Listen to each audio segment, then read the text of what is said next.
Olá, meus amigos, estamos começando mais um podcast aqui pelo site Voz MT e este é o programa Provoca Ação. Estou aqui ao meu lado, meu companheiro Carlos Hayashida, para a gente falar hoje sobre os últimos acontecimentos que está tendo aí, sobre a guerra do Oriente Médio aí. Olá, Carlos, tudo bem? Preparado aí para a gente começar o nosso podcast Provoca Ação de hoje? Maravilha, mais um dia, mais uma provocação. Hoje trazendo um pouco de atualidade, a questão contemporânea, o conflito aí que balança a estrutura mundial, que é esse recente conflito no Oriente Médio. E nada melhor do que trazer o professor Francis, que é doutor em cultura contemporânea, professor há muito tempo aqui na nossa capital. Então não teria convidado melhor para a gente abordar o assunto hoje. É isso aí, o professor Frank, muito obrigado aí pela presença Eu aí. que E nós agradeço. vamos falar aí sobre os últimos acontecimentos aí que está abalando o mundo todo, né? Essa questão da guerra do Médio Oriente aí. O senhor acha que essa questão aí se deu por causa da criação lá de 1948 do Estado de Israel? Será que é essa guerra de conflito territorial, professor, ou tem outras causas por trás aí? Tem outras nuances aí, né, É, na parada. Na verdade, assim, essa guerra é uma guerra histórica, né? Uma guerra que ela remonta aos tempos bíblicos, né? Falando de 3.600 anos de história. Então, lá quando nós temos os árabes com os judeus já conflituando para poder conseguir conquistar um espaço ali na região da Palestina. Mas poder falar assim, mas eu já li na Bíblia e não vi essas palavras, né? O que é isso, né? Então vamos recordar rapidamente da Bíblia aí. Lá da Bíblia, e a história secular, ela coaduna com um texto bíblico que fala o seguinte, que Abraão teve 2 filhos, né? Ismael, o mais velho, e Isaque, o mais novo. De Ismael surgiram os árabes, os povos árabes. E de Isaque surgiu os judeus. E temos que, mas podia falar, mas lá não tem o árabe, a palavra árabe na Bíblia, né? Beleza, a Bíblia fala Eteu, Eveu, Jebuseu, Cananeu, Filisteu, são povos árabes, né? E hebreu na Bíblia são os judeus. Ou seja, esses povos eles brigam há muito tempo. Então, historicamente, né? Você vai estudar os eles livros já são de. belicosos, né? A ideia belicosa deles é muito grande, né? Você vai estudar Juízes, Josué na Bíblia, vai jogar lá os textos do Velho Testamento, remonta histórias de conflito entre árabes e judeus. Israel, por muitas vezes, é invadido e invade terras, toma e perde terras. Isso se estende pelos tempos, né? Até o tempo de Cristo. Cristo vem, Cristo morre no ano 70. O povo judeu ele é disperso, né? Chamada grande diáspora. O que é isso? Ele é disperso pelo mundo. Então Sim. ali o Império Romano invade Jerusalém, toma Jerusalém, e esse povo é espalhado, né? Pela Ásia, pela África, pela Europa. E ficam muitos séculos, são de séculos longe de casa. No final do século XIX, há uma perseguição dos czares russos aos judeus na Rússia. Muitos judeus falam que está na hora de voltar para casa. É o chamado movimento sionista ou sionismo. Então, o que é esse movimento sionista? O movimento de retorno desses judeus para a terra prometida para Mas aí já eles, não para a estavam os Palestina. agricultores lá? E aí, quando eles chegam lá, aí tem árabe morando na terra. Isso. Tem árabe morando na terra. Só que tem um detalhe histórico que, a princípio, os judeus começaram a comprar terras dos árabes. Então, não começaram invadindo terras dos árabes, compraram terras de árabes. O detalhe maior é que na Segunda Guerra Mundial temos um massacre de judeus nas mãos dos nazistas. Mais de 6 milhões de judeus morrem. Por conta dessa morte maciça de judeus, o mundo fica consternado, fala assim, opa, precisamos criar uma pátria, um país, um estado para os judeus. É que entra a ONU. E aí a ONU, que foi criada em 45, a ONU desenha, rascunha no papel ali em 47, dois países, um para os judeus, chamaria Israel, e um segundo para os árabes, chamaria-se Palestina. Isso se dá no papel em 47, mas em 48, e é a história contemporânea, né? 48 temos aí a fundação do Estado de Israel, se dá no dia 15 de maio, e quando Israel funda, vários países islâmicos vizinhos de Israel tentam já tomar Israel. Por quê? Porque ninguém queria ali um Estado judeu, um Estado judaico que praticaria o judaísmo ali na região do Oriente E ele Médio. está bem no meio de vários países ali que estão todo mundo de olho, né? Dominantemente árabes e islâmicos ao redor dele. Sim. Ou seja, então esses países árabes e islâmicos tentam esmagar os judeus. Eles não perdem a guerra. Eles se mantêm, por incrível que pareça, um país com um dia literal, 24 horas de nascido, já tem uma primeira guerra, chamada Guerra da Independência, e ali Israel não só sobrevive a essa guerra, que dura 48 e 49, mas também toma parte do terreno dos árabes. E aí começam os territórios ocupados por Israel do terreno que é onde desenhou para os árabes. Desde então eles reivindicam o terreno para eles também. Falam, olha, a ONU desenhou, mas não concretizou. Então, desde então, temos o conflito aí entre árabes e judeus contemporâneos. Mas isso remonta, né, lá ao texto bíblico, lá a história, 3.600 anos antes de Cristo. Da nossa era, né? Depois, 1600 antes de Cristo. Mas essa questão da Guerra Santa, professor, a gente pode dizer que ela é por conta das religiões mesmo?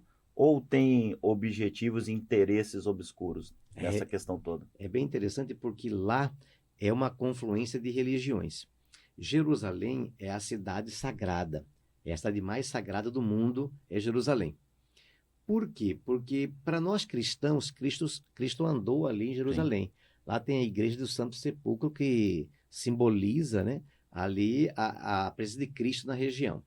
Nós temos sagrada para o judaísmo. Ali está o templo, que foi, né, o templo de Salomão, representado hoje pelo chamado Muro das Lamentações. E ali tem o Domo da Rocha, que onde o costume islâmico, Maomé ascendeu aos céus.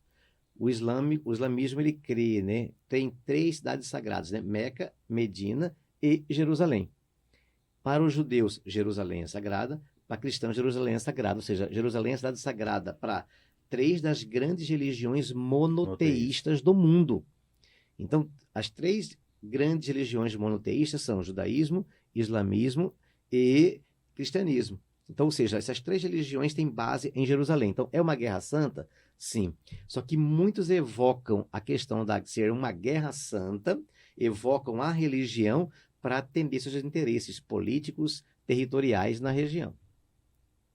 E sem falar ainda, e aí já trazendo um pouco para uma questão geopolítica, também aí a gente começa a ter até os sistemas políticos aí, né? Principalmente o comunismo e o capitalismo, que são partes envolventes nesse conflito todo, né? E ali claro, hoje em dia a gente tudo é polarizado, é bipolarizado, na verdade, né? Todo mundo fala que é direita, esquerda que faz isso, que direita que faz aquilo, né? Então ali todo mundo quer puxar para o seu lado, mas ali é uma região onde a democracia nos moldes que nós conhecemos, ela não funciona. Os países vizinhos, dominantemente, são ditaduras, ou são monarquias, ou são eleições muito representativas, para ser suave o termo, certo? Então, esse tipo de democracia que existe lá, ela não tem parâmetro aqui na região ocidental, certo? Então, ela é bem diferente. A Arábia Saudita, por exemplo, que é o maior país da região, é um país que é uma monarquia. Olha, pega o Irã. O Irã tem presidente? Tem, mas quem manda é o chefe religioso, ou seja, é uma teocracia. Então é diferente. Israel tem presidente, mas quem manda é o primeiro-ministro, certo? É um parlamentarismo, ou seja, sim, são esquemas políticos distintos do que nós conhecemos aqui no Ocidente. Por isso que quando as pessoas tentam encaixar, né, quem apoia fulano de tal é da direita, quem apoia fulano de tal é da esquerda, tentar encaixar no molde brasileiro é um equívoco histórico, embora muita gente puxe desse lado, né, até que falta pouco conhecimento da região, mas é um equívoco porque nos moldes que temos lá, nós não temos aqui no Brasil. E é engraçado até essa questão ideológica, trazendo para os nossos dias atuais, que tentam a polarização, é que já começa aqui no Brasil, inclusive, essa defesa, e até depois nós vamos entrar falando um pouco do Hamas, algumas questões religiosas tentando conduzir isso, mas aí quando a esquerda começa a colocar algumas pautas que o Hamas defendem, vai totalmente de contra o que a esquerda aqui no Brasil tem, principalmente a questão do liberalismo, né? e defendem-se até algumas ações de resistência do grupo Hamas, até trazendo, até não como terrorista, mas como um grupo político de resistência. Mas aí, no fundo ali, o que a esquerda no Brasil prega, principalmente a questão do beirarismo, é totalmente contra que esses países árabes, palestinos, pregam no seu dia a dia. Porque por isso que é equívoco tentar colocar no colo da esquerda o Hamas, no colo da direita o Israel.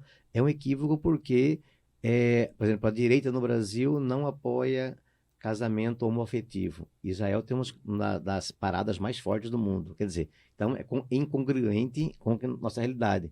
Falar que a esquerda fala, não, eu vou apoiar o Hamas, mas o Hamas mata crianças, oprime as mulheres. Quer dizer, contrário ao que a esquerda teoricamente defende aqui no Sim. Brasil. Ou seja, então é um equívoco querer colocar no colo direita ou esquerda cada um dos grupos, porque ele não tem parâmetros no Brasil. Então, as pessoas gostam de falar assim, não, mas o Hamas é apoiado por isso, por aquele. Errado, tá errado, tá errado. Por quê? Porque o que o Hamas prega não tem nada semelhante no Brasil. Nem direita nem esquerda faz. O que Israel faz, nem direita nem esquerda no Brasil faz. Certo? Então, é só para poder dividir esses aí, porque as pessoas, no geral, você vê muito nas mídias sociais, as pessoas querendo colocar no colo de um de outro, né? Mas é um erro histórico, um erro até contemporâneo, né? Ideológico, querer colocar esses dois dentro do contexto brasileiro. E onde surge o Hamas na história aí, professor? Bem, o Hamas ele surge nos anos 80, né? Nos anos 80 surge o Hamas oficialmente. O que acontece em década de 80. Desde a década de 80, os palestinos não tinham as terras que eles reivindicavam lá, que a ONU criou nos anos 40. Então, esses palestinos, eles pressionando pela terra. O que ocorre? Ocorre que os palestinos, para resistir, como não tinham armas, eles começam a resistir na pedrada. E é literal, é na pedrada mesmo, é pedra mesmo, né? Seixo mesmo, pega, desce a pedrada. Passava um judeu e descia a pedrada no judeu. É o chamado de intifada, que é chamado isso. O que é intifada? Guerra de pedras, na definição literal. E aí Israel, claro, já muito bem estruturado nos anos 80, muito bem armado nos anos 80, Israel simplesmente começa a revidar com as suas armas. Porque o exército poderoso de Israel fazia massacre de palestinos. Certo? Então, quando nós falamos de Israel, fala assim, peraí, mas Israel é o bonzinho da história? Pera lá um pouquinho. Israel também massacrou palestinos nos anos 80. É chamado de intifada. Tanto que massacrou que os jovens palestinos, na época, um senhor chamado Yassef fundou o Hamas. Hamas significa Movimento de Resistência Islâmica. Isso em 1987, o Hamas foi fundado oficialmente. Lembrando que a TV fala pouco agora, mas também nos anos 80, por conta da intifada, muitos palestinos fugiram para o sul do Líbano. E no sul do Líbano, eles foram perseguidos por o atual premier, né, israelense, Benjamin Netanyahu. Ele era líder do exército israelense à época. Ele entrou e simplesmente massacrou palestinos no espaço territorial libanês. É o chamado massacre de Sabra e Shatila. Daí surge um outro grupo terrorista chamado de Hezbollah. Que a TV fala pouco agora, mas é um outro fronte de batalha. Já foi famoso, né? Que Israel vai ter que enfrentar daqui uns dias, né? Vai enfrentar novamente daqui uns dias. Então, Hamas e Hezbollah surgem de opressão de Israel. Certo? Hamas e Hezbollah são dois grupos terroristas na região. Radicais. Pregam o quê? Extinção do Estado israelense. Tanto Hamas, é só um detalhe, Hezbollah significa partido de Deus. Mas Deus não manda matar, tudo bem, certo? É conceito ocidental, né? Nosso de Deus, né? Mas para eles é a Guerra Santa, é o Jihad, é a Guerra Santa, ou seja, Hezbollah e Hamas, dois grupos terroristas, que qual a função dos dois? Destruir o Estado israelense, certo? Então, moram onde o Hezbollah, no sul do Líbano, que a TV não está falando muito sobre ela agora, e o Hamas, dominantemente na faixa de Gaza, que é um território aí a oeste de Israel. E esse 7 de outubro vai ficar na história aí, igual a essa do Wall Street, né? Aquele ataque lá. Porque proporcionalmente, né? Lá nos Estados Unidos tem 300 milhões de pessoas, morreram 3 mil no 11 de setembro de 2001, ataque às Torres Gêmeas. Israel tem apenas 10 milhões de pessoas. E lá nós temos em torno de por quê? Porque quando nós estamos falando aqui na nossa nosso podcaster, ainda não se sabe ao certo quantas pessoas morreram, mas em torno de 1.500 judeus morreram nesse ataque. Então, ou seja, proporcional é muito maior do que foi a tragédia, né, o ataque terrorista às Torres Gêmeas. Então, quando Israel revida, certo? Por quê? Porque foi um ataque terrível. Esse ataque que teve Israel agora, Israel sofreu no dia 6 de outubro de 73. Só voltar um pouquinho na história de novo, para a gente tentar entender, certo? Em 73, dia 6 de outubro, é o chamado Dia do Perdão. Quem gosta de ler a Bíblia, é a chamada Festa dos Tabernáculos, como diz lá em Deuteronômio na Bíblia, Levítico na Bíblia, né? Sim. Então, o que acontece? Dia 6 de outubro, nessa festa chamada de Yom Kippur é Dia do Perdão para os judeus, os judeus foram invadidos pela Síria, um país islâmico, e pelo Egito, outro país islâmico. Ou seja, países islâmicos invadiram para quê? Para destruir Israel em 73. Na época, Israel conseguiu reverter isso. Israel perderia essa guerra, não perdeu, porque à época o norte-americano ajudou muito Israel. Israel não só não perdeu, como conseguiu resistir e tomar terra desses árabes de novo. Isso em 73. Isso foi tão grave em 73 que causou a chamada primeira grande crise do petróleo. Então, a primeira grande crise do petróleo que teve no mundo foi em 73, por causa dessa guerra, lá no Rincãozinho, lá por causa de Israel, causou a crise do petróleo, porque foi a guerra de Yom Kippur. Esse ataque do último sábado foi no dia 7 de outubro. Mas não foi dia 6, sim, foi dia 7 de outubro. Lá foi dia 6, 73. Sim. 50 anos depois, exatamente 50 anos depois, tem um outro ataque. Então, Israel nunca foi invadido como foi invadido agora, porque eram países invadindo Israel. Agora não, agora é um grupo terrorista invadindo Israel. Então, Israel foi pego de surpresa 50 anos depois, um dia após a festa dos tabernáculos. Aí você poderia perguntar, mas o Hamas não poderia atacar no dia 6 para ficar igualzinho, né? Poderia, só que dia 6 foi sexta-feira. Sexta-feira é um dia sagrado para eles, né? Sagrado para o islamismo. Então, aí entra a religião, você perguntou agora. Tem religião no meio, né? Religião no meio. Por que atacaram no sábado? Porque o sábado é o Sabá, né? Sabá Shalom, né? É o sábado de paz para os judeus. Ou seja, como é um dia sagrado para os judeus, eles estão mais, tá mais flexível aí, tá mais vulnerável à segurança. Então, aproveitaram 50 anos depois, exatamente, né, para poder fazer esta invasão, que até semana passada era considerada impossível. Ninguém nunca considerou essa possibilidade de Israel ser invadido por um grupo terrorista, porque geralmente Israel invade. Israel foi invadido pela primeira vez, né, depois de 50 anos. De santo, então, não tem ninguém na história aí, professor? De santo ali, a terra é santa. Só a terra que é santa, na verdade, né? Ali não tem, né? Não adianta você colocar, falar assim, mas Israel é da direita. Peraí, mas Israel fez massacre de crianças e mulheres em Sabra, Shatila, nos anos 80, massacrou jovens nos anos 80, mas criou o Hamas. Então, não é por aí que nós devemos encarar ou tentar encaixotar nesse conflito. Mas, professor, um tempo atrás, nós sabemos que no mundo a água doce ela está meio em crise, pouca água, né? E um tempo atrás... Em Várzea Grande, um pouquinho mais, né? Várzea Grande, um pouquinho mais, né? Quem tem caixa grande, né? Caixa de 10 mil litros lá. E bomba para poder puxar essa água também. E dinheiro para pagar a luz que puxa a bomba, né? Mas, como a água no mundo, água doce é um pouco escasso, falava-se um tempo atrás que essas guerras eram porque Israel, naquela região lá, ia ter bastante água e o pessoal estava brigando por aquele espaço que teria água. Não tem nada a ver, então, com água, não, professor? Tem muito a ver com água, muito bem lembrado, e a mídia no geral ela desviou um pouquinho o foco, mas a briga também é por conta de água. Vamos lá. Nós temos no Brasil, neste instante, uma crise hídrica na Amazônia brasileira. Só fazendo um paralelo, tá? Sim, claro. Na Amazônia brasileira. Os rios tributários do rio Amazonas estão todos exauridos de água, sem água. Então, nós estamos seca histórica na região da Amazônia, que é a região que mais chove no país. Lá pela vegetação e tal, lá se não chove de dia, chove todo dia, né? Tem o ditado na Amazônia, né? Já está seco. Agora vamos transportar isso. Então, a região mais chuvosa do Brasil, uma das mais chuvosas do mundo, está seca. Vamos transportar isso agora para o Oriente Médio. O Oriente Médio, naturalmente, o relevo ele é ele é acidentado e, naturalmente, o clima é um clima árido, quer dizer, desértico, Desértico. ou semiárido, semidesértico. Então, é um clima árido ou semiárido, ou seja, é um deserto ou quase um deserto. Onde não é deserto, é quase, É né? quase um deserto. Então, só algumas bordas litorâneas que tem um clima mediterrâneo que lembra, para quem não conhece bem o clima mediterrâneo, lembra o clima de Cuiabá. Então, é quente e seco grande parte do ano, né?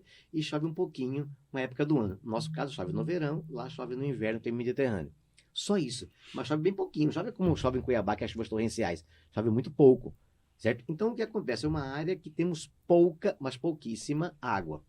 Na região do Oriente Médio mora aproximadamente 400 milhões de pessoas. Estou falando de uma região que é muito menor que o Brasil, o Oriente Médio como um todo, pegando todos os países do Oriente Médio, né? E aí nós vamos encontrar mais de 400 milhões de pessoas num espaço pequeno, onde temos apenas 3 rios perenes. O que é um rio perene? Um pouquinho da geografia, né? Rio perene é aquele rio que não seca. Rio que não seca. Então, tem 3 rios perenes lá. O rio Tigre, o rio Eufrates. Tigre e Eufrates nasce na região da Turquia e corta basicamente um país, Iraque. Certo? Então, corta basicamente o Iraque. Ok. E vai desaguar no Golfo Pérsico. E um terceiro rio perene, que é o Rio Jordão, famoso na Bíblia também. Só que muita gente acredita que o Rio Jordão é um rio grande, lindo, maravilhoso. Não. Rio Jordão é um rio que lembra, a grosso modo, Rio Cochipó, aqui na cidade, bem estreitinho, né? Com pouquíssima água, é um veio hídrico sem muito se fosse no Brasil, o Rio Jordão não seria expressivo em termos de água. Então é um rio com pouquíssima água. O Rio Jordão nasce onde? Nas colinas de Golã, na Síria. Isso é importante, importantíssimo. Tanto é verdade que nós nem tocamos aqui, mas em 67 Israel fez uma guerra chamada Guerra dos 6 Dias. Aí ele fez questão de tomar a nascente do Rio Jordão. De quem? Da Síria. Então, o que acontece? Tomou essa região da Síria, e por quê? Para controlar a nascente de um rio. E o Rio Jordão corta basicamente Israel. Então, corta Israel com a Jordânia, mas em especial Israel que tem o domínio, né, da região hídrica. Quem domina água, certo? Na região, domina muita coisa. Então, quem domina petróleo é importante, vou tocar no petróleo mais posteriormente, mas quem domina água, certo? Domina muita coisa. Vou dar um exemplo prático agora. No atual conflito agora, Israel simplesmente cortou todo o fornecimento de água em Gaza. Neste instante, Gaza não tem nenhuma água. Ou tem poço artesanal que eles mesmos cavaram lá alguns anos atrás. Depende de abastecimento de água, quem abastece é Israel. Se Israel quiser envenenar a água, não vai fazer isso, claro. Envenenar a água, mata um monte de gente rapidinho. Certo? Ou quiser reter, como está retendo a água agora, também muita gente sofre de inanição, de fome e sede. Ou seja, então quem controla a água, controla muita coisa no Oriente Médio. Porque estamos falando de uma região densamente povoada com apenas 3 rios. 3 rios pequenos, que não teriam expressão. Tigre e Eufrates não seriam. Tigre e Eufrates lembra o rio Cuiabá aqui. Certo? O Rio Jordão lembra o rio Cochipó. Rios pequenos no cenário nacional. E a questão do petróleo, professor? Você já tocou no assunto e a gente sabe que o Oriente Médio ali é um grande produtor, exportador de petróleo. Como que está o petróleo nesse conflito todo? E o que impacta isso para o Brasil e para o mundo? Petróleo é outra riqueza, assim, fenomenal no mundo moderno. Bem, do petróleo conhecido no mundo, vamos dar só um contexto também geral para a gente entrar na região. Do petróleo conhecido no mundo, mais da metade do petróleo conhecido, que se conhece hoje de pré-sal, de pós-sal, de plataforma continental com área petrolífera, área continental, área oceânica, tudo, mais da metade do petróleo conhecido está no Oriente Médio. Ah, mas por que está ali, né? É uma questão geológica. Ali, sabe rapidinho da geologia? Ali era o assoalho marinho, e houve um soerguimento tectônico, ou seja, lá o petróleo na parte continental. Qual que é a importância disso? Que o custo operacional é mais baixo para poder arrancar esse petróleo. Vou dar um exemplo prático. No Brasil, o custo operacional do petróleo no pré-sal é quase que $100 o barril. Então, o petróleo do pré-sal brasileiro, que está aí a 8 quilômetros de profundidade, lá no assoalho marinho, tem quase $100 de custo operacional para você tirar esse petróleo de lá. No Irã, se acha petróleo em 30 metros de profundidade. Mais fácil que água, né? Aqui em Cuiabá nem água você acha. Água boa você não acha a 30 metros. Não acho. Né? Você acha água coliforme a 30 metros. Água sem coliforme você vai ter que... Qualquer pocinho aí que tem em 200 casa, metros, 200, né? 300 metros para baixo. Né? Ou seja, lá no Irã, se acha petróleo a 30 metros de profundidade. Qual é o custo operacional deles? $1,70 para tirar o petróleo. Então, o custo operacional deles é muito menor que o nosso. Só que as reservas de petróleo são maiores. Então, estamos falando de Arábia Saudita, Emirados Árabes, Irã, Iraque, Kuwait, né? Catar, ou seja, países muito fortes. Eles são tão fortes que eles criaram, algumas décadas atrás, a chamada OPEP. O que é a OPEP? Organização dos Países que Exportam Petróleo. E esses países que exportam petróleo, eles criaram um cartel. O que é cartel? É combinar o preço. Falar, ó, vamos vender o petróleo a X.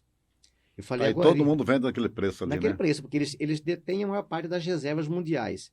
Se eles colocam, ó, o petróleo vale $100, todo mundo vende $100. Eu falei, mas o Brasil não é membro da OPEP, e aí? Vai vender? Claro que vai vender.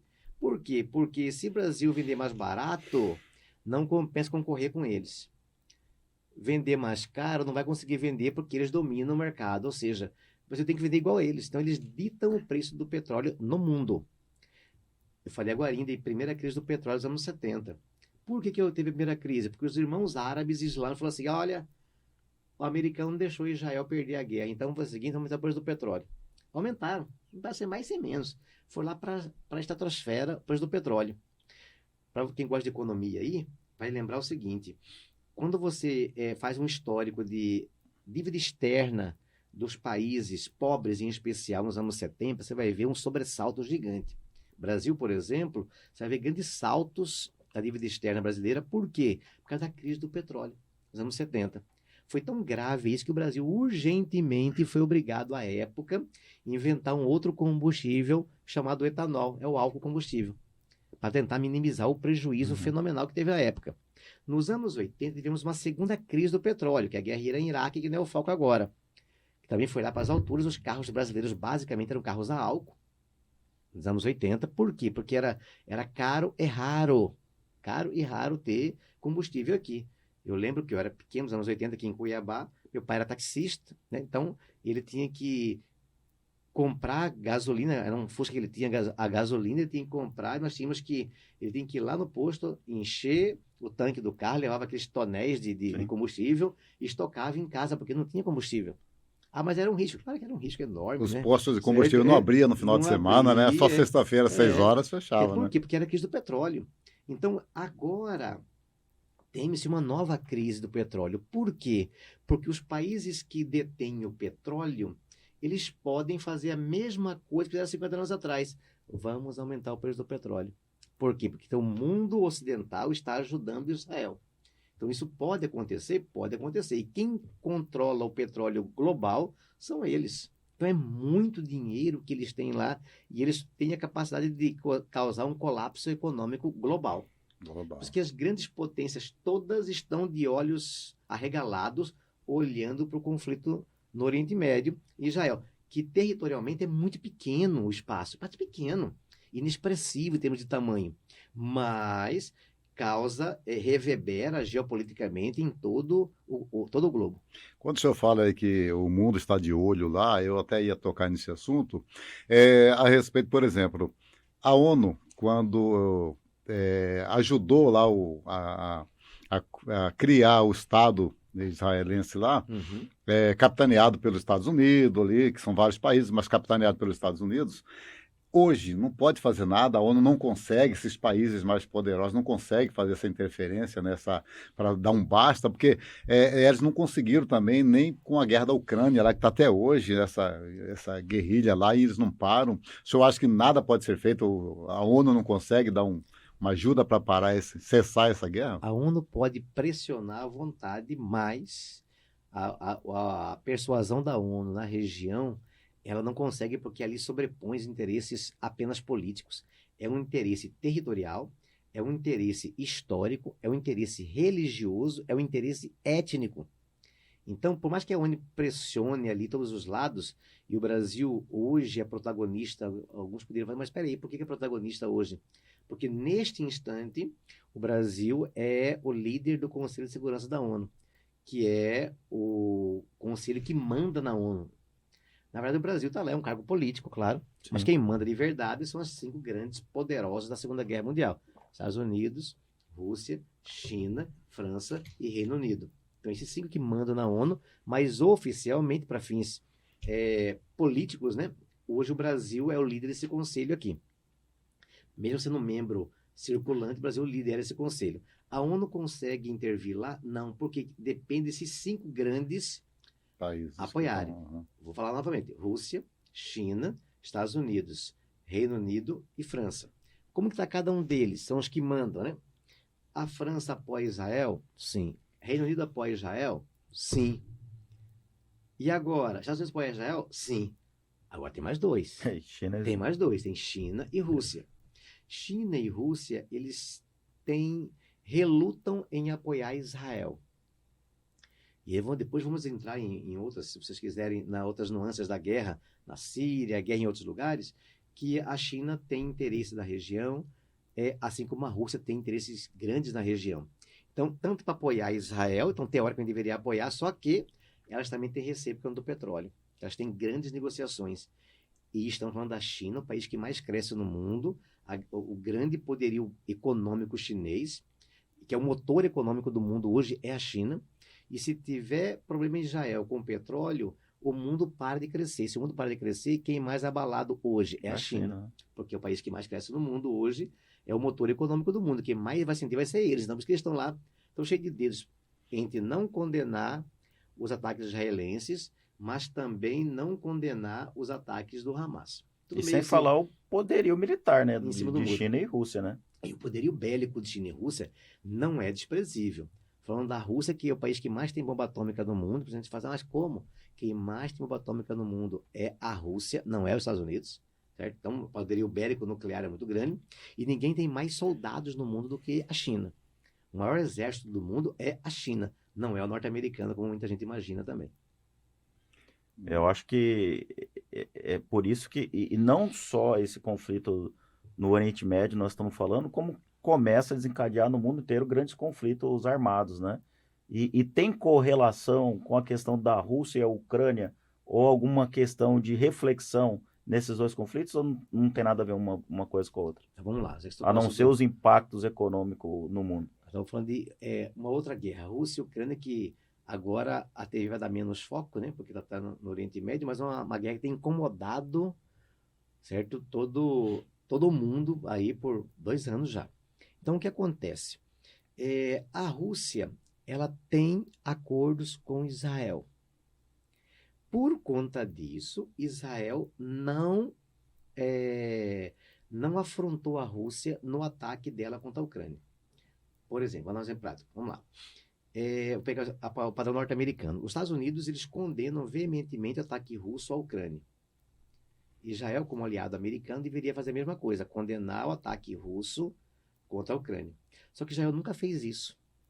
Israel, como o Brasil, fica lá assim, dependência, né? Acaba deixando... Assim, né? Não pode, mas pode, né? Ou seja, ficou bem em cima do muro. A posição brasileira é dúbia, tanto é que o cenário internacional, muita gente critica a posição brasileira, da política brasileira, porque ela é dúbia, porque ela não aprova o ataque russo à Ucrânia, mas também não condena. Fica em cima do muro. Israel faz a mesma coisa que o Brasil. Mas por que Israel não seguiu os norte-americanos em condenar os russos no ataque contra a Ucrânia? Pelo seguinte, porque existe uma outra guerra, certo? Desde 2011, a Síria está em conflito, certo? A chamada Primavera Árabe na Síria. E aí, por conta disso, várias nações tentaram dominar a Síria. Estados Unidos, Rússia, o próprio Estado Islâmico tentou dominar lá na região. Ou seja, agora tem entre aspas, um aliado entre Estados Unidos e Rússia na Síria. E o americano deixou que o russo controle o espaço aéreo sírio. Então, o espaço aéreo da Síria, quem controla é a Rússia. E a Rússia, que controla o espaço aéreo sírio, permite que Israel sobrevoe e faça ataques na Síria. Nossa, que coisa de maluco, né? Então, por que Israel não condena a Rússia? Porque a Rússia deixa Israel ocupar o espaço aéreo sírio para fazer ataques a alguns grupos terroristas na região da Síria. Então, por isso que a Rússia também não condena Israel agora, por quê? Porque Israel também não condena a Rússia. Então, olha só como que o jogo político militar ali é uma coisa levando a outra. Por quê? Porque a China tem 40 bilhões de investimento em túneis subterrâneos lá, de acesso de transporte dentro de Israel. E a China compra, tem muita parceria tecnológica, porque Israel é um grande centro tecnológico no mundo, com Israel. Então, por conta disso, a China e a Rússia, que teoricamente iriam contra Israel, elas não vão, pelo menos por enquanto, contra Israel por conta disso, dessas outras nuances econômicas e militares em outros espaços da Terra. Ou seja, todos os países têm um lastro, nem que seja pequeno, mas tem um lastrozinho com outros países e fica assim, ó, problema é de vocês aí, né? Eu não sou nem a favor nem contra e fica em cima do muro. Fica em cima do muro, né? Fica em cima do muro porque muita gente fala assim, o presidente, né, tem que ser mais veemente na crítica aqui a este ou aquele, né? Falar aqui de fora é fácil, mas aí tem as implicações econômicas, mas a questão humanitária, nós sabemos que a humanitária é importante, é relevante para nós aqui, mas quando falamos de economia, negócios, né? É diferente, né? A questão humanitária vai até a primeira linha, a segunda linha já entra o dinheiro, entra a influência, Por entra... isso que é aquela história, você quer ver o cara respeitar qualquer coisa, mexe no bolso dele, então é mais ou menos assim, né? Por aí. Ou seja, como lá no Oriente Médio, ele já tem também eles já são, parece que já nasceram para a guerra, tem isso no sangue, vai ficar sempre assim, não há o que se fazer, né, professor? Porque ali é uma guerra que não começou hoje, não começou semana passada, não começou em 48, é uma guerra histórica, então, ou seja, o ambiente, ele é belicoso há muitos anos, então é difícil conseguir chegar à paz na Terra Santa. Agora, um detalhe, o atual primeiro-ministro de Israel, Benjamin Netanyahu, ele é do partido Likud, é o partido que ele pertence lá. O Likud surgiu em 73, quando Israel foi invadido na Guerra de Yom Kippur, certo? Então, o que acontece? Como ele surgiu lá, qual crítica eles fizeram na época? Olha, Israel foi muito mole aí, deixou ser invadido. Agora, eles estão no poder, e ele está século XXI inteirinho, é o Likud no poder. O que eles fizeram? Eles fizeram cercas, fizeram muros, para poder isolar esses radicais, esses terroristas islâmicos, tanto na Cisjordânia como em Gaza. E aí, Netanyahu falou, não, a garantia sou eu, nós nunca seremos invadidos agora, porque construí muro, construí cerca, isolei os palestinos. E agora ele vai sofrer um revés tão grande, porque depois de acabar essa guerra, possivelmente ele perde o poder. Agora não, porque agora seria um caos para o país, né? Destruir toda e qualquer organização política agora, trocar o primeiro-ministro por conta no meio de uma guerra. Mas pós-guerra ele vai ter dificuldade de manter-se no poder. Por quê? Porque ele garantiu que não seria invadido e foi invadido. Inclusive foi eleito com essa bandeira, né? Com essa bandeira. De proteção, Se eu ganhar, vou construir muro, construir cerca, nós nunca mais seremos invadidos. E construiu muro? Sim. Construiu cerca? Sim. Israel detém um controle muito grande? Sim. Só que isso mostrou-se ineficiente diante de ataque da última semana. Sim. E sem falar que, por exemplo, como essa guerra é histórica, muda o personagem, mas o enredo é o mesmo, né? O enredo não Porque vai poderia mudar. vir gente melhor, falar, não, vamos parar com isso, vamos acabar, mas muda o personagem, mas o enredo nunca acaba, né? É o mesmo. Vou fazer um exame de futurologia aqui rapidinho. Neste ataque agora, mais de 1.000 pessoas morreram em Israel.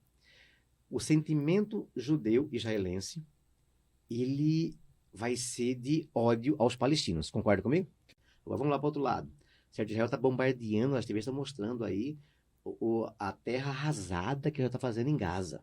Um terreno minúsculo, falando de 10 quilômetros de largura por 40 de norte a sul e 10 de leste a oeste. Ou seja, é um terreno pequeno, fazendo terra arrasada, está moendo o pessoal ali dentro. Muitos pais estão morrendo, infelizmente, mães morrerão, estão morrendo, infelizmente. Crianças vão crescer órfãs, né? Sim. Vão estar odiando Israel, né? Então, o que eu quero dizer com isso? Mais uma geração de daqui a 20 anos, 30 anos, Vai. teremos aflorado muito mais forte ainda esse ódio. 7 anos já vai estar empunhando arma vai aí, ser já vai muito estar mais sendo forte. preparada. Então, tanto é que o Hamas é composto de quem? De jovens. Não são senhores de 40, 50, 60 anos. Não, são jovens, 20, 25, 18 anos. Por quê? Porque ele cresce na opressão. cresce na opressão, cresce no ódio contado do pai, do avô que morreu, massacrado, foi oprimido, está sendo oprimido ali, então ele vivencia ali. Então o ódio ele é recíproco e muito forte ali. Ah, mas é igual torcida organizada no Brasil, é A com B. Não é isso, não. Você não chega nem perto. Aí o que acontece? O O que pessoal de acontece na 70, os jovens, as crianças de 73 estão lutando agora, né? Estão usando agora. Quer dizer, Uhum. esses, na verdade, até morreram. Os anos 80 É, morreram também. Agora são os jovens, agora século XXI, que são frutos de quê? Desse muro que Israel construiu, que isolou, que causou mais ódio ainda. Esses jovens estão atacando Israel agora. sim. E vão atacar novamente daqui a 20, 30 anos, infelizmente. Então, ou seja, mudar esse cenário é extremamente complicado. Parece fácil aqui para nós que estamos aqui no Ocidente, com o tipo de cultura, de costume, mas é muito diferente do que existe na prática lá na região do Oriente Médio. Inclusive, vindo para cá hoje, eu estava vendo o jornal e fiquei com a reflexão vindo que morreu, confirmou a morte de uma terceira brasileira falecida, que estava numa festa rave. Festa rave. Aí eu falei, olha a cultura dos caras, né?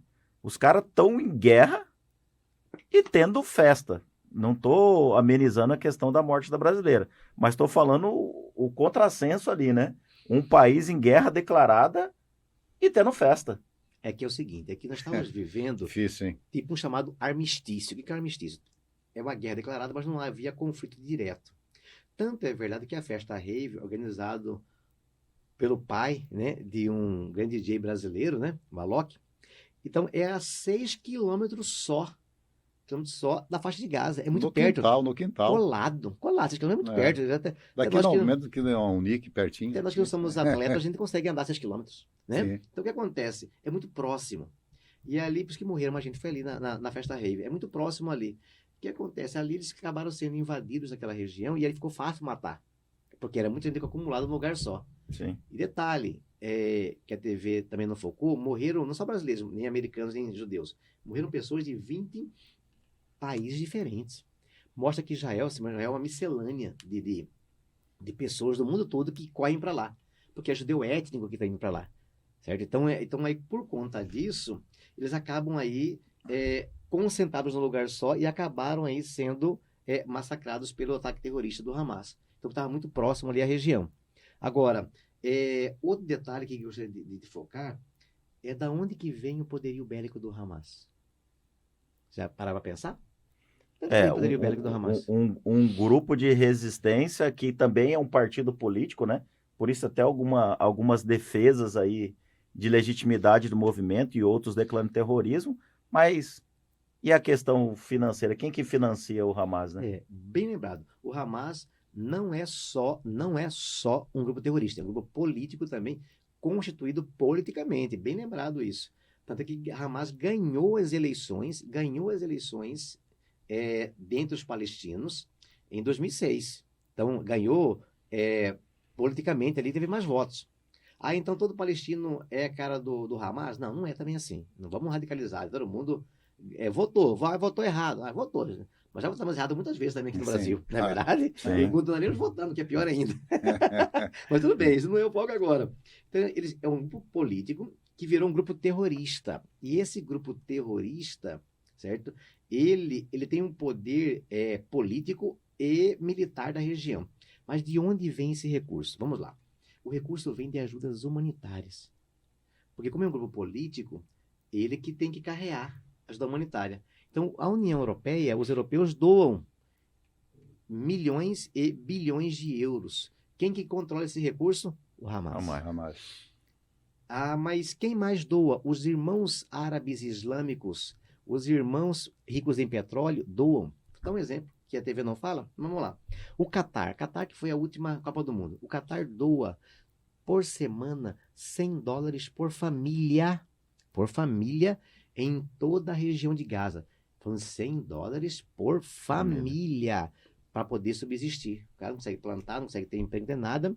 Então, assim, é muito dinheiro. Mantém, né? Porque vamos pegar aí 2,5 milhões de pessoas, 5 pessoas por família. Olha quantos milhões o Catar doa ali toda semana. Quem controla esse dinheiro é o Hamas. E o Hamas, então, por quê? Pegou esse dinheiro, que é para ajuda humanitária, ajuda social, e parte desse recurso ele desviou. Desviou para quê? Para fazer as armas. Mas pegou tecnologia de onde? Própria? Não. Pegou da Irmandade Muçulmana do Egito, que é o Jihad Islâmica Egípcia, aprendeu a fazer arminha, bombinha. Pegou, Bombinha. certo, do Estado Islâmico Sírio, aprendeu a fazer arminha, bombinha, ou seja, e conseguiu fazer as armas. Porque Hezbollah também não. o Hezbollah é muito mais bem armado. O Hezbollah também ganhou a eleição no Líbano e é muito mais bem armado que o Hamas, tá? Mas muito mais bem estruturado. Por isso que Israel tem dificuldade. Você vai ter dois frentes, porque Hezbollah está ao norte de Israel, Hamas está ao sul de Israel. Se for os dois ataques simultâneos, é um problema sério para Israel resolver. Então, por isso que ele já chamou lá 300 mil reservistas para poder acoplar o exército dele, porque é muita gente, é muito fronte para poder enfrentar numa possível guerra orquestrada dos grupos terroristas contra ele. Agora, o detalhe é que o Hamas sempre teve, lançava foguetes, lá de Israel. Mas não tem direção, mas pegar, pegou. Não pegar, pegou. O negócio não é matar tanta gente, mas é causar pânico. Só que agora o mundo percebeu que o Hamas não tem só foguetes, tem mísseis. Mas os mísseis são baixo alcance. O mundo imaginava que o míssil mais poderoso do Hamas, que era o M30, chegava no máximo 10 quilômetros. E mostrou-se equivocada essa ideia, porque o Hamas já tem o M305, é um míssil com tecnologia síria, egípcia, que eles desenvolveram lá na região de Gaza e atinge 200 quilômetros. Vai até Tel Aviv, capital. Vai a Jerusalém, Muita a potência. cidade Hein? santa. Ou seja, é muito. O poder de alcance que o Hamas tem hoje é muito grande. E Israel não conseguiu perceber. Isso foi um grande erro da segurança militar israelense. Até então, considerada a melhor segurança, o Mossad, que é a Polícia Secreta de Israel, era, até esse sábado último, era o melhor grupo de espionagem do mundo. Inteligência, né? Inteligência do Mossad era espetacular. Quer dizer, é espetacular. Só que mostrou-se falha. E Israel montou, inclusive, o domo de ferro, né, que é uma barreira antimíssil, mas para conter mísseis menores. E olha a inteligência do Hamas. Porque a gente tem que criticar o Hamas, mas ver a inteligência dos caras. Eles testaram, eles sabiam que Israel tem um domo de ferro. O que é domo de ferro? É um escudo antimíssil. Lança o míssil de cá, eles saem daqui outro míssil para poder interceptar no ar. Ok. E testaram, viram até onde o domo de ferro aguenta. Lançaram 5 mil foguetes e mísseis ao mesmo tempo para ver, para perceber, né? E percebeu que ele não consegue bater 5 mil ao mesmo tempo. Olha só, certo? Então os caras vivem uma mente assim geoestratégica e para aquilo, né? Praticamente. Vive para aquilo diuturnamente. Então é muito forte a região. Então, professor, para a gente terminar aqui esse nosso podcast, porque é uma informação muito boa, eu tenho certeza que muitos alunos que estão nos assistindo aí estão aproveitando essa aula do professor Frank aqui, até para fazer um vestibular, uma prova aí que cai bastante essas questões aí. Eu vi uma entrevista de um brasileiro que estava lá e foi resgatado agora pelo avião brasileiro. Ele chegou no solo brasileiro e falou: cara, eu saí daqui xingando esse país, mas eu acho que eu estou tão feliz de voltar ao Brasil, daqui não volto mais, não saio mais aqui e vou ficar no nosso Brasil. Quer dizer, o Brasil, por todas as suas dificuldades, com todos os seus problemas, mas ainda é um dos melhores países, né, professor? É verdade. Nós temos todos os problemas sociais, de segurança que nós temos, econômicos que nós temos, que não são poucos. Problemas ideológicos também, que também não são poucos no Brasil, né? Então, tá aí esse governo no poder que não gosta, aquele outro que não gosta, assim, eu vou sair, até no poder é fulano e tal, então eu vou sair, vou abandonar o país. Ele pensa assim, mas quando a gente vai para outros países, a gente vê como que é importante estar no Brasil, onde há liberdade de expressão, liberdade de ir e vir. E detalhe, mas que seja importante aí, você só é importante no seu país. Você cruzou a fronteira, esquece.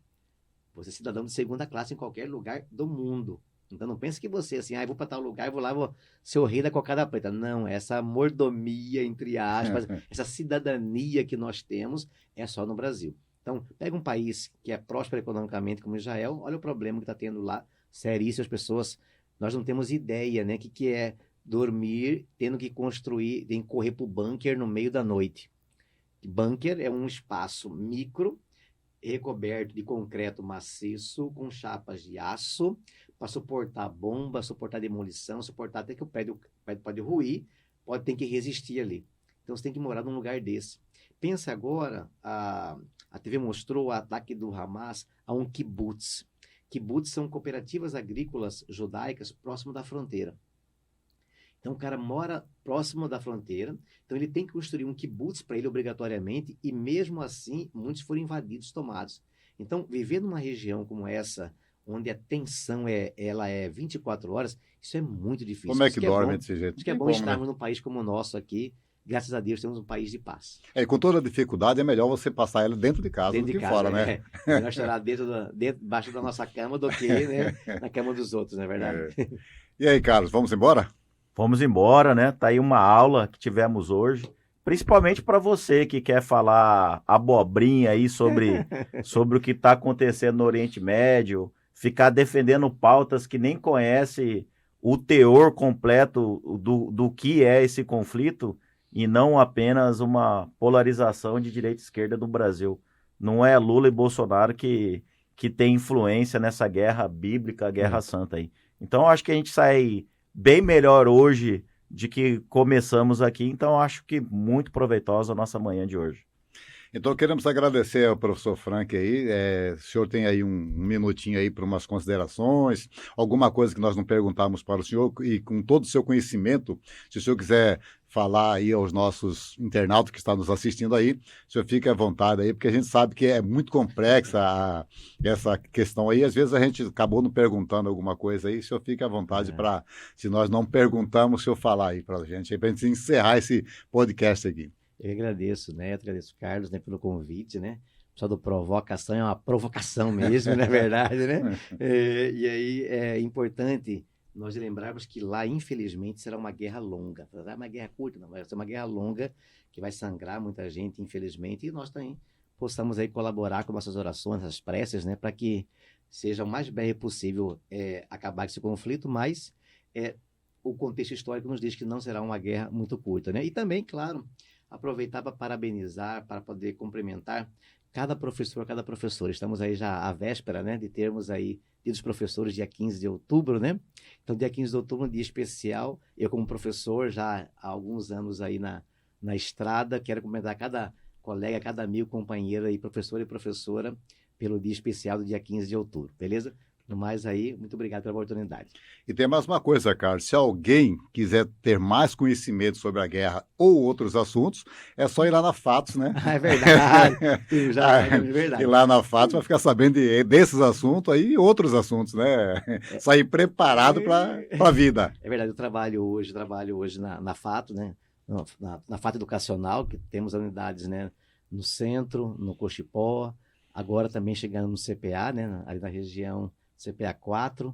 Então, nós temos as unidades de ensino fundamental, infantil, médio, né, para bem atender a todo mundo. E estamos lá, estudando concurso público também, estamos na área, e também trabalho no IFMT, né, Instituto Federal de Mato Grosso, antiga ITF, né.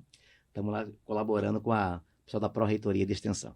Um abraço a todos. E muito obrigado aí por ser professor, porque ser professor no Brasil é difícil, né? Tem que ter amor, carinho e muita vontade, né? É uma honra, né? É uma honra, né? Todos passam pela mão do professor, né? Estamos chegando ao final de mais esse podcast aqui pelo Provocação. Queremos agradecer aí o nosso companheiro Carlos Hayashida, agradecer a presença do professor Frank e agradecer a presença de você que está nos assistindo aí aonde quer que seja, né? Pelos nossos meios de comunicação aqui pelo site Voz MT, pelo nosso Instagram ou em qualquer rede que você esteja assistindo aí. O nosso muito obrigado e até o próximo programa.